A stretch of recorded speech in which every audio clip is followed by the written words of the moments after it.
नमस्कार, मैं हर्षिता। आप देख रहे हैं जनाधिकार न्यूज। जैसे कि आपने देखा, वार्ड 30 के सर्वे में मोहम्मद शाकिर खान और उनकी माताजी जमीला बेगम, जो कि कांग्रेस की प्रत्याशी उम्मीदवार हैं, उनका नाम सबसे ऊपर रहा। इसी को मद्देनजर रखते आज हमारे स्टूडियो में आए हैं मोहम्मद शाकिर खान, जिनसे हम जानेंगे कि ऐसे क्या वजह है जिनकी वजह जनता उनके समर्थन में है। तो आइए अब सीधी मुलाकात करते हैं शाकिर खान से। शाकिर खान जी, हम आपका बहुत बहुत स्वागत करते हैं हमारे स्टूडियो में।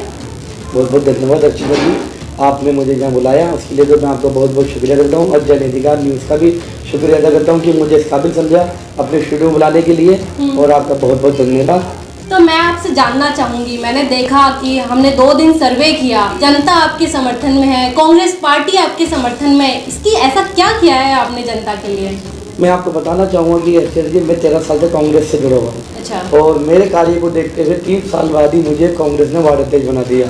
और जब से मैं लगातार अभी वार्ड अध्यक्ष के रूप में काम कर रहा हूँ, और मैंने इस वार्ड अध्यक्ष के काम में रूप में रह के मैंने लगातार वार्ड में कार्य किए हैं। उसके बाद अभी हमारे जब से विधायक डॉक्टर महेश जोशी जी जीते हैं 2018 से, जब से हमारे वार्ड में लगातार कार्य हो रहे हैं, और जो भी हमारे वार्ड में समस्या थी उन समस्या को हम हल कराते जा रहे हैं। उसके लिए मैं आपको बताना चाहूँगा विस्तार से कि जो भी मैंने कार्य किए हैं बाकायदा मैंने भाई साहब के आदेश से किए हैं। भाई साहब को मैं लेटर लिखता था, भाई साहब उसके आदेश की कॉपी जहाँ भी उनको भेजनी होती थी, नगर निगम भेजनी होती थी, लाइट के मामले में भेजनी होती थी, अपने जो भी मसले होते थे उनके निर्देश थे, उनके जरिए काम होते थे मेरे। उसके लिए मैं आपको बताना चाहूँगा, ये मेरे पास लेटर है कि जैसे हमारे यहाँ पानी की समस्या थी, मैंने जगह जगह पानी की प्रॉब्लम आ रही थी, मैंने पूरे लेटर लिखे भाई साहब को, और भाई साहब ने उन लेटरों के ऊपर पानी की समस्या को हल कराया, और हमारे वार्ड में आज पानी की करीब करीब समस्या खत्म हो चुकी है हमारे यहाँ पर। उसके बाद मैंने अच्छे जी मैंने अपने वार्ड के अंदर एक वोटर ID कार्ड का कैंप लगाया था।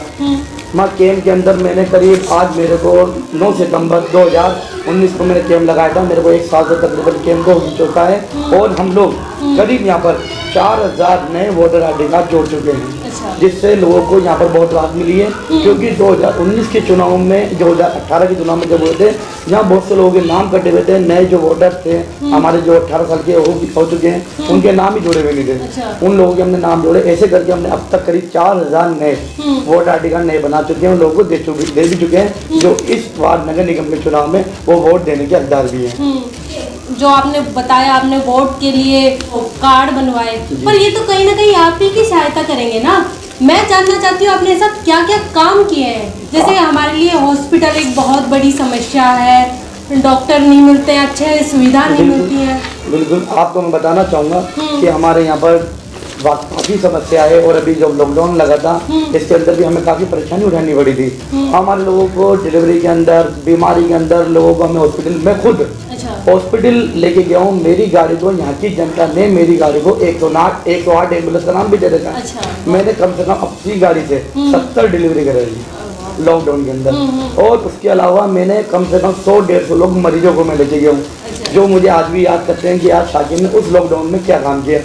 आप जैसा आपने पूछा कि यहाँ पर हॉस्पिटल की कमी है, मैं आपको बताना चाहूँगा, इस लॉकडाउन की जैसे समाप्त हुआ, मैंने अपने भाई साहब को लेटर लिखा, भाई साहब ने उसमें फौरन तैयार कार्रवाई की, और हमारी कार्रवाई करते हुए उन्होंने फौरन अधिकारी को निर्देश दिए, और जनता क्लिनिक के लिए हमने उनको जगह बताई। हमारी रेवड़ी कोटी पे एक सुलभ कॉम्प्लेक्स बना हुआ था, जो बना था लेकिन चालू नहीं हुआ था, उसके नज़र हमने भाई साहब ने वो लेटर लिखा, और ये लेटर की मैं आपको कॉपी दे रहा हूँ। ये पूरी बताना चाहूँगा कि भाई साहब, मैंने भाई साहब को लेटर लिखा, भाई साहब ने आगे उनको लेटर लिखा अपने नगर निगम को कि वहाँ पर देखा जाए कि वहाँ पर जनता के लिए खुल सकती है जगह। वो लोग सर्वे करना है, उन्होंने उस चीज़ को देखा कि यहाँ पर जनता के लिए खुल सकती है। उन्होंने उसके बाद उस लेटर को अपने अपने विभाग में अलग अलग भेजा, घाटगेट भेजा, घाटगेट से रिपोर्ट गई, फिर वापिस लालकोटी नगर निगम रिपोर्ट गई। उसके बाद आज की तारीख में वो लेटर हमारे मतलब हमारे जो शिक्षक मंत्री हैं डॉक्टर रुपेश शर्मा जी, उनके जो बोर्ड ऑफ डायरेक्टर हैं, उनके पास वो फाइल रखी हुई है। मैं आपको इस जनता को इतनी खुशखबरी दे सकता हूँ कि हमारी जनता के लिए यहाँ पर पास हो चुकी है, लेकिन अभी आचार संहिता एकदम चुनाव है, आचार संहिता लग गई, तो इसलिए वो फाइल अभी वहीं ले गई। जैसे ही आचार संहिता खत्म होगी, हम जल्द से जल्द वही हमारे विधायक डॉक्टर महेश जोशी जी के आदेश से यहाँ पर जनता क्लिनिक का बनाने का काम शुरू कर देंगे। उसकी कॉपी पूरी संलग्न है, आप चाहो तो अच्छी, अब ये देख सकती हैं पूरी चीजें, पूरी फाइलें हैं। हम सही बताऊं तो मैं आपसे बहुत इम्प्रेस हो गई जब आपने ये लाइन बोली कि आपने अपनी खुद की गाड़ी से 70 डिलीवरी करवाई है लॉकडाउन में। बिल्कुल बिल्कुल। तो यही वजह है जो पूरी जनता हमने देखा आपके समर्थन में है। तो आप जनता की इतनी सेवा कर रहे थे, इतना अच्छा काम कर रहे थे, फिर लास्ट में आपने अपनी माता जी को ये चुनाव में, पार्षद चुनाव में खड़ा किया, इसकी क्या जरूरत आ गई? मैं बताना चाहूँगा आपको मैडम कि इसकी जरूरत ये आ गई कि मेरे माता पिता भी राजनीति से शुरू से जुड़े हुए हैं और जनता की सेवा करते आ रहे हैं। तो मैंने ये देखा कि जब मेरे मम्मी पापा जुड़े हुए हैं, राजनीति में सेवा करते आ रहे हैं, तो मैंने कहा क्यों ना मैं तो यहाँ से वार्ड अध्यक्ष के रूप में काम कर ही रहा हूँ कि मेरी माता को भी पार्षद के रूप में और जनता की सेवा करना देखना चाहता हूँ। और कौन नहीं चाहता आज के दौर में कि बेटा कि उसकी माँ एक ऊंचे ओहदे पे जाए। बिल्कुल बिल्कुल चाहते हैं, पर इसमें कहीं राजनीतिक वाला मुद्दा तो नहीं आ गया कि अब आपको थोड़ा इतने टाइम आपने जनता की सेवा कर ली है पर आप उनका फायदा उठाना है, आपको कुछ पैसे कमाने हैं या नाम कमाना है, कहीं वो तो नहीं? मैं आपको बताना चाहूँगा, मैं खुद एक जयपुर डिस्ट्रीब्यूटर हूँ। मेरे पास अपने वार्ड के 40 लड़के काम करते हैं और करीब बाहर के यूपी के, अजमेर के, बड़े बड़े जहाँ भी जिले हैं वहाँ के मेरे पास 60 लोग अलग काम करते हैं। मेरा खुद का इतना बड़ा बिजनेस है कि मेरे यहाँ पर कोई कमी नहीं है। मुझे पैसा नहीं कमाना, मुझे सिर्फ जनता की सेवा करनी है और जनता की सेवा करने के लिए ही मैं पार्षद का चुनाव लड़ रहा हूँ। पर अक्सर नेता यही वादा करते हैं चुनाव लड़ने से पहले और चुनाव लड़ने के बाद वो भूल जाते हैं। तो मेरा परिवार 30 साल से जनता की सेवा कर रहा है, कोई ओहदे पे न रह के, कोई ओहदे पे न रह के, मतलब खाली एक जनता की सेवा कर रहे हैं। मैं खुद 13 साल से कांग्रेस की सेवा कर रहा हूँ। अगर मुझे ऐसा करना होता तो मैं बहुत पहले ही चुनाव लड़ सकता था, लेकिन मैंने पार्टी से पहले भी 2 बार टिकट मांगा, मुझे टिकट नहीं दिया, लेकिन इस बार मुझे टिकट दिया। कांग्रेस ने कार्यकर्ता के रूप में होकर टिकट दिया।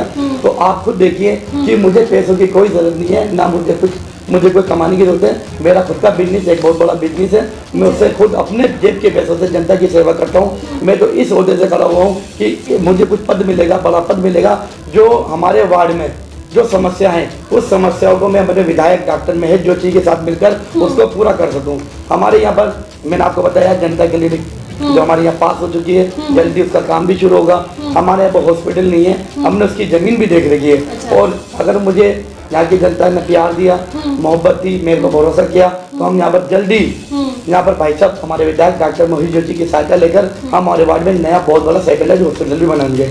उसके अलावा हमारे यहाँ पर एजुकेशन की कमी है, हमारे यहाँ लड़कियों के लिए गर्ल्स कॉलेज नहीं है, हमारे यहाँ की बच्चियाँ 10th 12th करके घर बैठ जाती है। वो तो ठीक है, कॉलेज नहीं है, पर जो आपने बोला गर्ल्स के लिए कॉलेज नहीं है, बॉयज के लिए तो है, पर बॉयज भी जाते नहीं है, तो उसके लिए आप क्या करेंगे? जो लड़के अपनी पढ़ाई छोड़कर अलग कामों में व्यस्त हो रहे हैं, वो कहीं ना कहीं दुकानों पे काम करने लगे हैं, पैसे कमाने की वजह से, एक मुद्दा मान सकते हैं, या फिर वो युवा हैं भटक जाते हैं अपनी जिंदगी में, नशे वगैरह की साइड जा रहे हैं, तो उसमें भी तो आपको कदम उठाना। मैं आपको बताना चाहूँगा कि हमने गर्ल्स कॉलेज सुना, लड़कियों को हम आगे बढ़ाना चाहते हैं, आगे वो पढ़ेंगी, डॉक्टर बनेंगी, कोई इंजीनियर बनेगा, कोई IAS बनेगा।